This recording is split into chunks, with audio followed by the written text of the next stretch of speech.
السلام علیکم.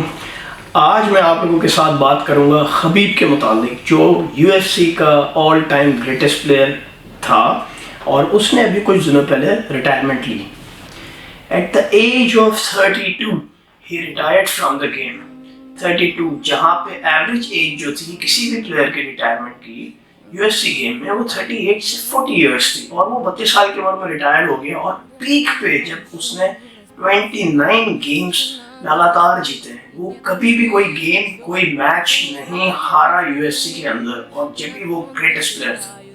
اب سمجھنے کی بات یہ ہے کہ اس نے ایسا کیوں کیا، اور اسی وجہ سے میں بھی انسپائر ہوا کہ اس پر ایک ویڈیو بناؤں. سو ایکچولی خبیب کے فادر، جو کہ اس کے ٹرینر بھی تھے، اس کے کوچ بھی تھے، ہمیشہ اس کے ساتھ فائٹ میں موجود ہوتے تھے.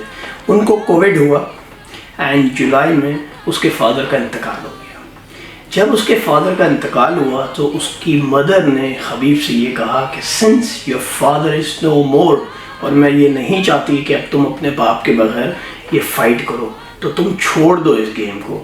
تو خبیب نے، جو کہ دنیا کا نمبر 1 پلیئر تھا، just think for a second, جو کہ پیک آف ہز گیم، 32 سال کی عمر، آگے 8 سال باقی ہیں، گریٹسٹ پلیئر ہے، کبھی ہارا نہیں ہے، رشیا کا نمبر 1 سیلیبریٹی ہے، انسٹاگرام میں سب سے زیادہ فالو ہونے والا پلیئر ہے. امیجن کریں وہ کتنا پیسہ کماتا ہوگا، اس کا فیم کتنا ہے، جہاں وہ دنیا میں جاتا ہے ہاتھوں ہاتھ اس کو ریسیو کیا جاتا ہے. اور اپنی ماں کے کہنے پہ 32 سال کی عمر میں کہ تمہارے باپ کا انتقال ہو گیا ہے، اب تم باپ کے بغیر یہ فائٹ نہیں کرو گے، تو کہتا ہے ماں میری لاسٹ فائٹ ہے، مجھے وہ لاسٹ فائٹ کرنے دے، اس کے بعد میں اس گیم سے ریٹائر ہو جاؤں گا. سو اس کو کہتے ہیں گریٹنس. اس نے دنیا بھی فتح کر لی، اور انشاءاللہ میں امید کرتا ہوں اللہ سے، جو اس نے ہمیں اپنا دین بتایا، قرآن سنت حدیث، اس کو سامنے رکھتے ہوئے اس نے آخرت بھی فتح کر لی. ماں کے پہلو ترے جنت ہے، اس نے تو پوری ماں کو ہی حاصل کر لیا، ماں کی خوشی کو، ماں کی رضا کو، ماں کی خاطر چھوڑ دیا سب کچھ. تو سوچو قیامت کے روز اس کو اس کا کتنا بڑا اجر ملے گا اللہ کی طرف سے، کیسی جنت ملے گی.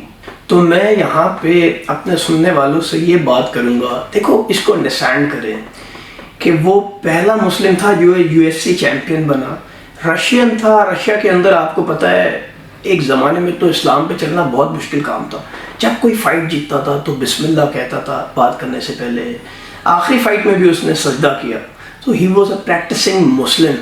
اور جب ایک پریکٹسنگ مسلم جو کہ دین پہ قائم ہوتا ہے، وہ اپنے ماں باپ کو بڑی ترجیح دیتا ہے، کیونکہ جب وہ قرآن پڑھتا ہے اور اس کو یہ سمجھ آتا ہے کہ اللہ قرآن میں کہتا ہے کہ تمہارے رب نے یہ حکم دے دیا، فیصلہ کر دیا، مفہوم آیت ہے کہ تم اللہ کے علاوہ کسی کو نہیں پوجو گے، اللہ کے ساتھ شرک نہیں کرو گے، اور اپنے ماں باپ کے ساتھ حسن سلوک کرو گے.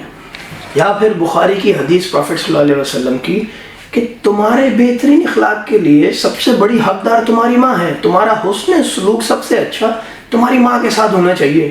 تو اس نے اس چیز کو امپلیمنٹ کر کے دکھا دیا اور اپنی ماں کی خاطر چٹکی میں سب چھوڑ دیا. تو آج ہمیں اس سے سبق حاصل کرنا چاہیے.